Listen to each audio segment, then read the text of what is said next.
For as long as anyone could remember, the planet's hierarchy had always been like this.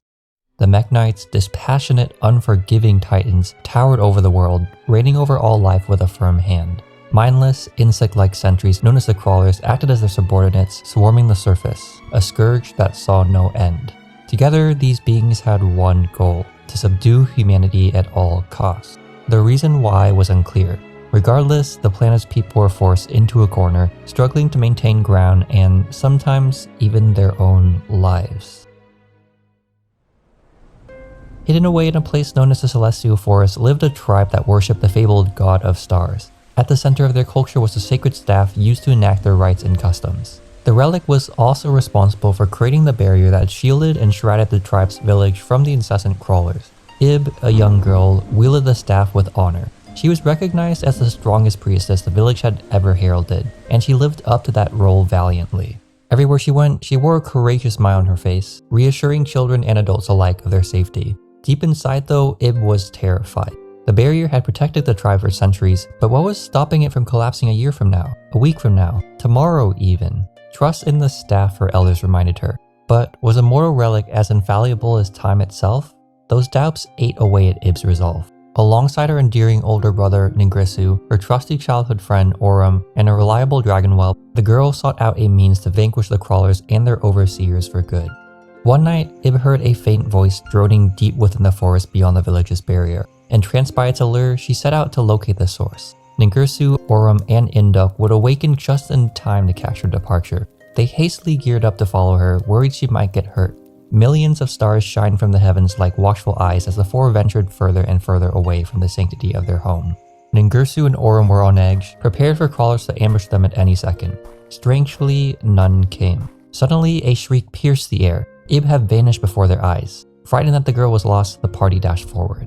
To their relief, Ib had merely stumbled down a small cliff. She had been so distracted by the mysterious voice that she hadn't paid close enough attention to where she was walking. Relaxing for a moment, Ningirsu, Aurum, and Imduk jumped down to her to make sure that she was okay.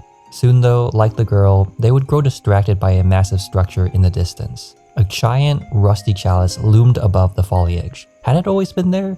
It was covered in vegetation, dust, and debris. It clearly looked aged. But why hadn't the four noticed it any time before, whether during this trip or any time from their village? Before they could mull over the matter, the sacred staff began to glow. The chalice burst to life as if in response. The air began to shimmer, and suddenly a small fairy materialized before the group, startling them. Lee was her name. She told the juvenile adventurers of her past, how she previously bore the honor of being humanity's aid, but was defeated by the Mech Knights and sealed in the World Legacy World Chalice the name of the structure in front of them. The Titans then claimed sovereignty over the world order. Knowing she lacked the strength to challenge her usurpers again, Lee elected to remain dormant until prophesized heroes arrived to help her and liberate the planet. She believed the ones in front of her were the ones she had been waiting for. Ib made sense, sure. Ningirsu and Aurum knew she was the village's prodigy. But themselves too? And Imduk? Two ordinary people in a tiny well? It seemed too good to be true. Yet, the four couldn't deny their distaste for the state of the world. Since they were born, they had only known fear. Fear of the crawlers, fear of the Mech Knights above them, fear of being able to step outside of the cage they had been confined to and experience the rest of the planet's beauty. The four desired a brighter future for humanity, one free and untethered by anything or anyone but themselves. Thus, the children of the Celestial Forest accepted Lee's call. With that, the fairy shrunk the World Chalice and conferred its power to the group, transforming them into mighty warriors bathed in blue. According to Lee, 6 other World Legacy artifacts were scattered across the planet's surface. Should they all be recovered, it would be possible not only to eradicate all crawlers, but to also overthrow the Mech Knights for good. After saying goodbye to the rest of their village, the new band of heroes quickly sought out the second World Legacy, World Armor. Ibn Lee, serving as the pathfinders of the expedition, knew it was located in a faraway wetlands.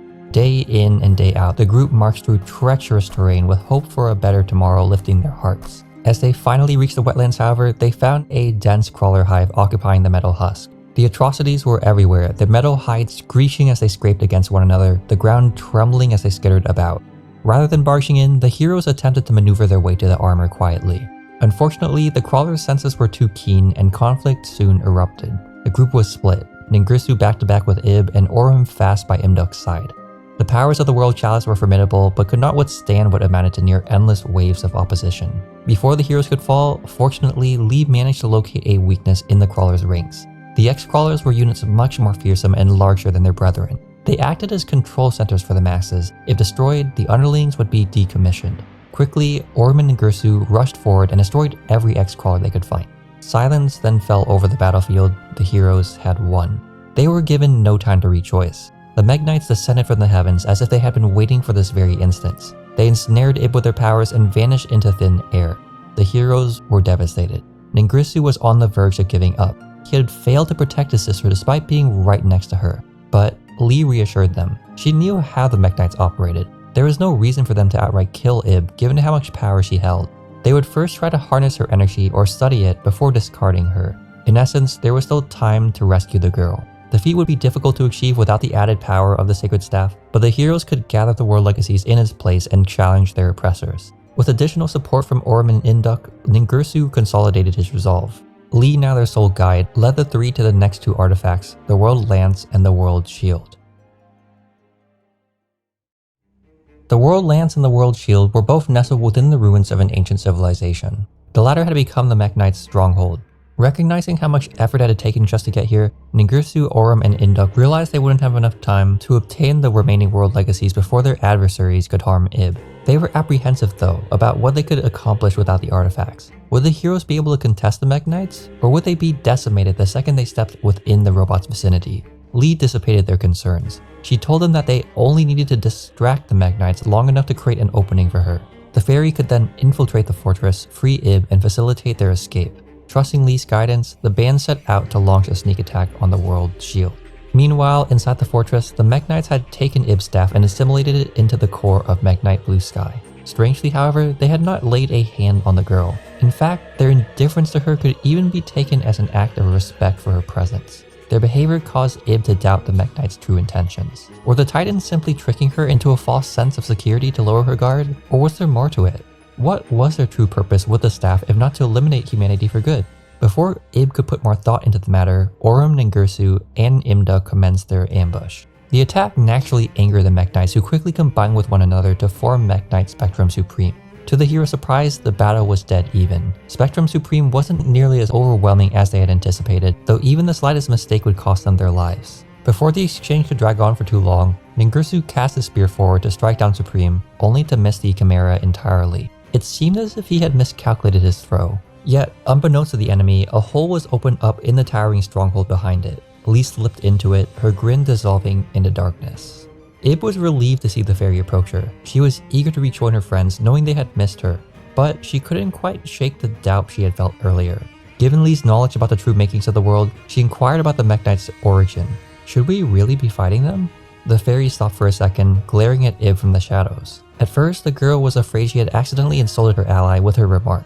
But as Lee drew closer, she had become a demon, her eyes blood red and her smile sinister and crooked. Ib had received her answer. A massive explosion erupted from the stronghold. Orm and Ningirsu turned towards the structure, seeing who appeared to be Ib emerge, seemingly unscathed. But as the dust settled, they realized the figure in front of them wasn't the same girl they had grown up with and loved. Lee had taken over Ib's body, rebranding it as the evil nightmare corruptor Ibli. Before either side of the battle could react, Ibli unleashed a wave of malevolent energy at her former allies. The World Chalice powers within Orm, Ningirsu, and Imduk were stripped from them and returned to the traitor. Before any harm could be done to the physical bodies of the three, however, Spectrum Supreme cast itself in front of them. The warrior was violently split apart, and the individual Meknites began to crumble as their cores were ripped from their bodies. Orm was cast over the side of a cliff. Before he could plummet to his demise, however, he was saved by Blue Sky. Once at odds with one another, the two warriors watched each other wordlessly. Orm could sense the being trying to convey something to him. Whether sorrow or regret or faith, he wouldn't know then. A bright light beamed from the ravine, and Orm, now Meknite Aram, reappeared by his comrades, donned in his savior's armor. Blue Sky had passed the Sacred Staff's power down to the boy, and thus the key that Lee now sought. A key capable of unlocking the true secrets of the world. This succession unfortunately was not proper. In line with the customs their village had followed, Ib needed to consent to the staff's transfer for Orm to unlock its full potential. Instead, Blue Sky had served as a proxy celebrant. As a result, the key was split into a pair of swords that Avram now wielded. Knowing she would not be able to easily retrieve that which the boy held, Ibli rushed towards the World Lance to activate and wield it. Avram tried to pursue her but was blocked by the nightmares, mythic beasts conjured from the Meknites' cores. Though he had the capacity to contest the 6, he could not get past them. Suddenly, Ningirsu and Imduk leaped in front of Avram. Though powerless now, they understood the stakes and sought to distract the nightmares while their friends stopped the ferry. Ningirsu managed to impale and fell Nightmare Mermaid, drawing its brethren away from Avram. Though the boy feared for the safety of his friends, he had no choice but to move forward. Unfortunately, the nightmares had bought Ibli enough time.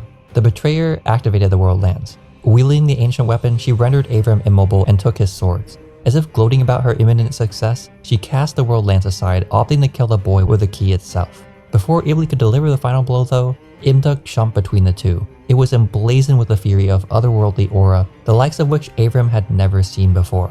Lee's hold on her victim was momentarily suppressed in the process. As Ib came to her senses, she took in the horrors around her. Avram lying incapacitated on the ground, Imduk struggling to protect him, her brother in the distance, barely fending off the nightmares spawned from the defiled bodies of the Mech Knights. The girl knew that, in mere seconds, Lee would take over her mind once more. She had learned the truth behind the fairy's actions. She knew of the disaster that would be unleashed on those she loved. So she made a choice. The sword, the key, in her hand, Ib aimed it at her own chest and impaled herself. Ningirsu would arrive at the scene not too long later, having barely won out over the nightmares. Rather than being greeted with the warmth of success, however, he was frozen by the bitterness of failure. Avram was knelt on the ground in front of him, holding the limp body of Ib in his arms. Imduk sat by the boy's side in tears. After everything they had done, traveling halfway across the planet, fending off incessant crawler hordes and the deplorable Mech Knights, and being deceived by someone they had put so much faith into, they failed to protect the one person that mattered the most. Ningirsu couldn't accept it. He wouldn't accept it. He knocked his friend unconscious, ignoring the whimpers Imduk threw his way. He took his sister's body into his arms and vanished. Avram awoke much later. The boy got up and stared silently into the distance. The heroes had achieved their goal. The crawlers were deactivated and the Mech Knights were gone, but he felt nothing except sadness in his heart.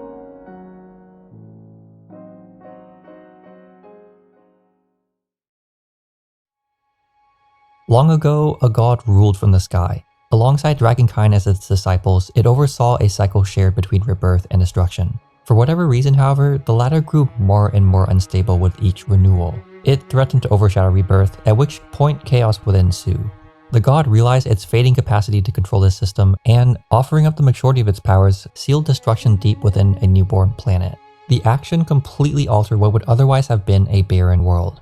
Inklings of the calamitous force buried below, complex with lingering tendrils of creation to procure unbridled life. The god transformed itself into a key, entrusting the planet's inhabitants and Dragonkind to use it to restrain destruction should it ever stir. For aeons, this wish embodied the world's dogma. The current generation allied with their scale protectors to prevent the planet's undoing. A legend was perpetuated, that of the world hero. The individual entrusted to wield the key and ultimately seal the Great Darkness. As time marched on, however, the legend eroded into a myth, and the myth into faint whispers seldom uttered in corners across the world. Dragonkind dwindled and grew disassociated with subsequent generations. Humanity, the present iteration of life, enveloped themselves in a trivial civilization, enslaved to science and reason. During this era, the key was unearthed once more. At first, humanity was elated to have uncovered such an iconic relic. The feeble myth boasted veracity. But if so, that implied foreboding consequences.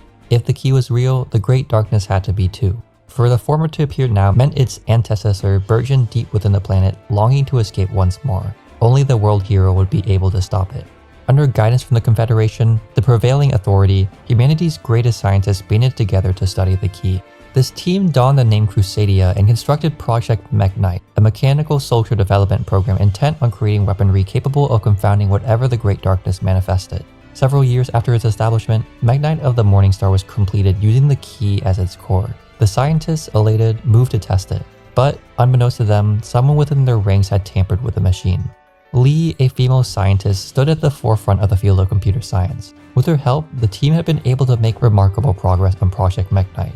But while her allies admired the automation with hope, Lee only saw ambition. According to the myth, the key in the right hands would be able to quell the Great Darkness, to lock it away. But could the opposite be true?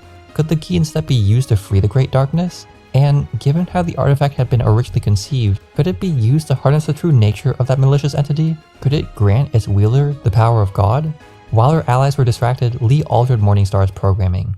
When the Mekk-Knight activated, instead of channeling the key celestial energy into itself, it diverted them back into the planet's core. The action shattered the surface, allowing the Great Darkness to erupt from its prison and scorch the surface black. The powers of destruction threatened to undo the world. That is, until 7 other Mekk-Knights built as backups by other members of Crusadia intervened. They managed to destroy Morningstar and used its remains to seal the Great Darkness once more. But the haste in which they did so allowed clusters of the divine quintessence to linger above. These morphed into the world legacies and were scattered across the planet. Lee was declared dead, but her scheme had done enough damage. Humanity began to dwindle as life became harder and harder to sustain under such apocalyptic conditions. Crusadia, still not privy to their peers' plan, concluded that they had failed due to the missing piece of the legend. The world hero was not of their time. That didn't mean though that the figure couldn't appear in the future. As society crumbled, Crusadia, in its last moments, instructed the Mekk-Knights to suppress what remained of humanity. They needed the planet to heal and new conditions suitable for the world hero to appear.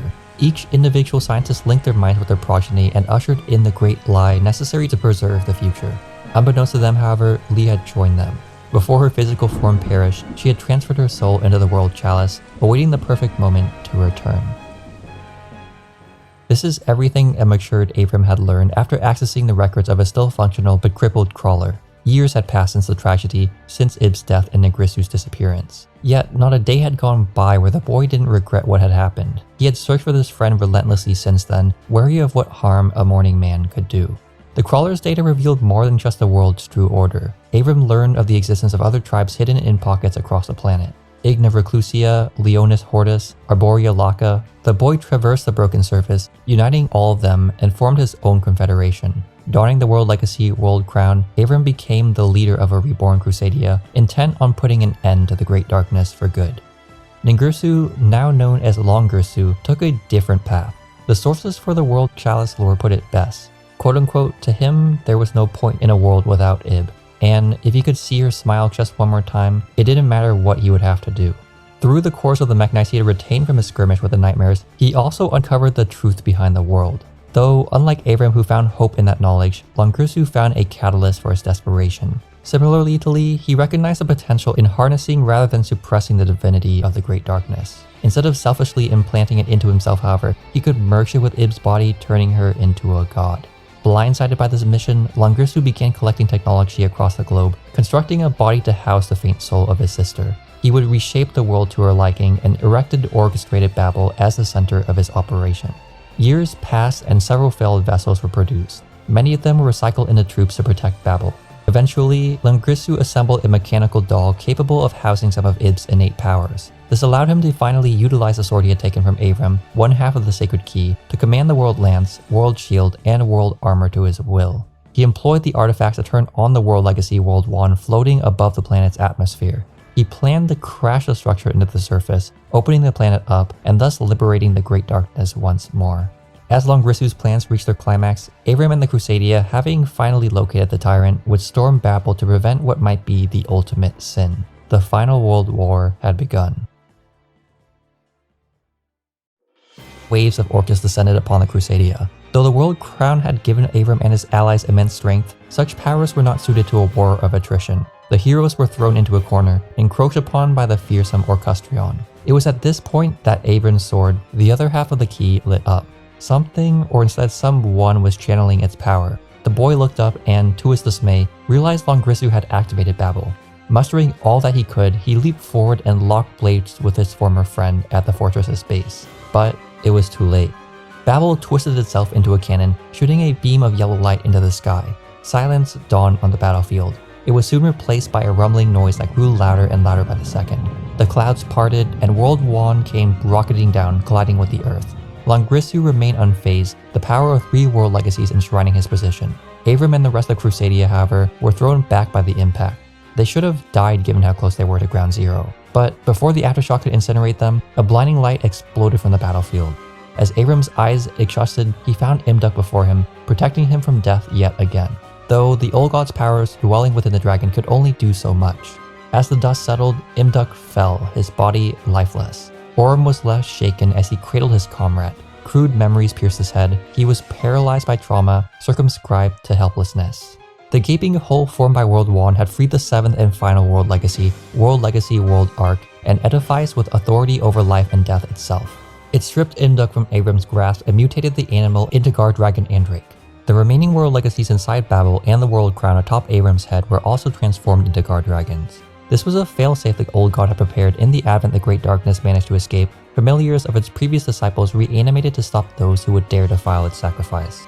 Longrisu was not fazed by these apparitions. He had overcome the nightmares before. The Guard Dragons were mere permutations of them.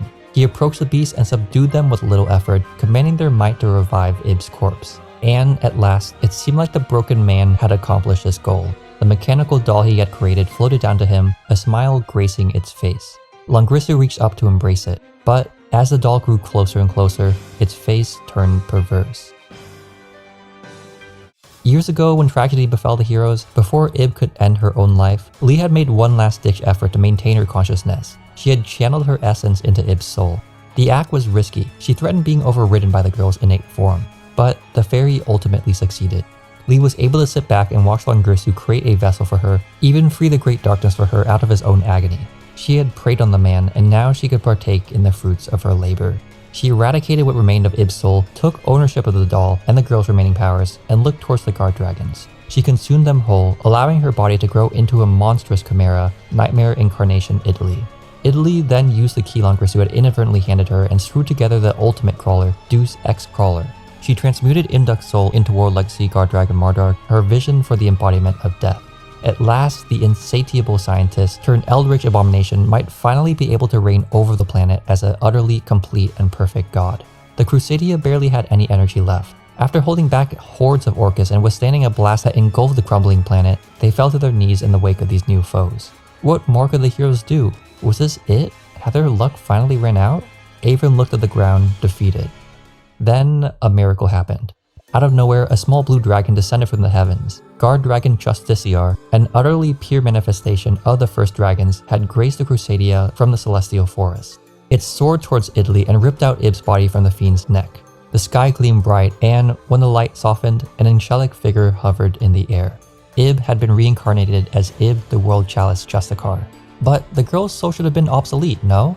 Avram and Longrisu stared at the beautiful sight in disbelief. Little did they know, Italy as well, that the mechanical doll Longrisu created had gained sentience at some point during its development. Galatea was its name, a title inspired by that of a beloved woman it had accessed from the Mech Knight's records. Would Italy try to eradicate Ib's soul? Galatea had offered its existence instead.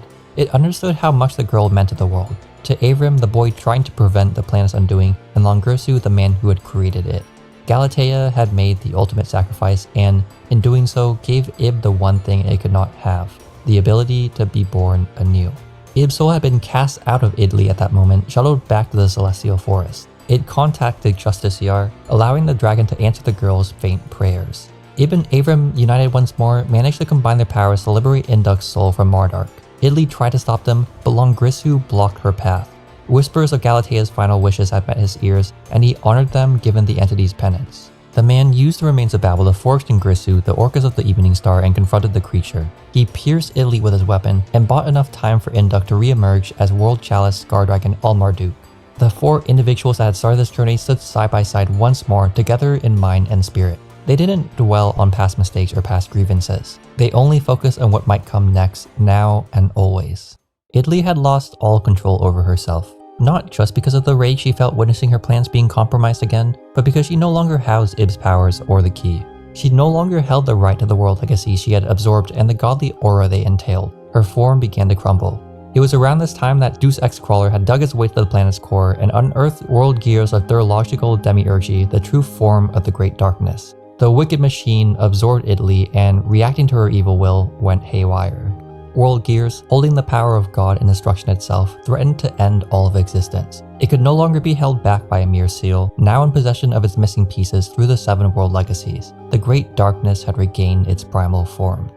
Whereas others might falter, Avram stood up with resolve. He no longer felt doubt, nor guilt, nor trauma. He had been reunited with his friends, and he would do anything to protect them. He would be the one to challenge the world gears. Previously, Avram had been an incomplete successor to the key's power. Mech Knight Blue Sky had bestowed him the artifact, though as an improper keeper of its heritage. Now, however, Ib completed the Ascension ritual. The girl, her brother, a whelp turned Grand Dragon, and all the Crusadia gathered around the boy, pouring their hopes and dreams into him. Avram was destined to be the planet's last hope, the true world hero. Mekk-Knight Crusadia Avramax arose. The warrior soared towards the world gears without looking back, afraid to see what might become of those he loved as the planet was reduced to a ball of pure fire. A flash of white, Avramax found himself in a void. Around him were the memories of Lee playing like programs on a television. He walked past them, observing each, and slowly understood how things had come to be the way they were. Lee had simply longed for knowledge. She was so curious about whether or not she could ascend her mortality that she paid little attention to what it cost those around her. Even now, as Avramax kneeled beside the lingering remains of her soul, the woman felt no remorse. She was only burdened by confusion. It perplexed the woman how the willpower of ordinary people had managed to overcome her ambition. What could she have done differently? Was it always meant to be like this? Would she always lose in the end? Lee's question would go unanswered as she faded into nothingness before the world hero's eyes. The artificial murmurs of the world gears and the boy's ragged breath echoed throughout the void. Avramax closed his eyes. He thought about his friends, how much he had cherished them growing up, and how happy they always made him. How much he had experienced by their side during the course of this journey. How warming it felt to be reunited with them, even if only for an instant, before the hell the world gears had installed. The boy knew deep down what had to be done. He unleashed the power the key bestowed to him, combining with the world gears into a single entity. He became a god, a Vita rebuilder of worlds. No one was alive to witness the birth of this reluctant deity. Avita floated in a sea of nothingness, existence itself slowly dissipating. That didn't stop the entity from enacting its wish. Silence instilled.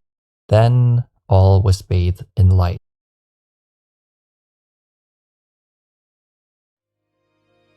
The planet thrived with life underneath a radiant sea of stars. A young girl, Ib, would traverse its surface, a peculiar sword in her hand, alongside a small dragon whelp, Imduk. From afar, a metal knight, Gersu, would watch, made company by a small doll of similar making. The people Ib met during her journey would always welcome her kindness, though would never be able to grasp her true goal. One fateful evening in an open valley underneath the night sky, the relic would burst to life, emitting a trail of light that touched the stars. Ib and Imduk would follow its path with their eyes, wondering if, up above, someone gazed back at them.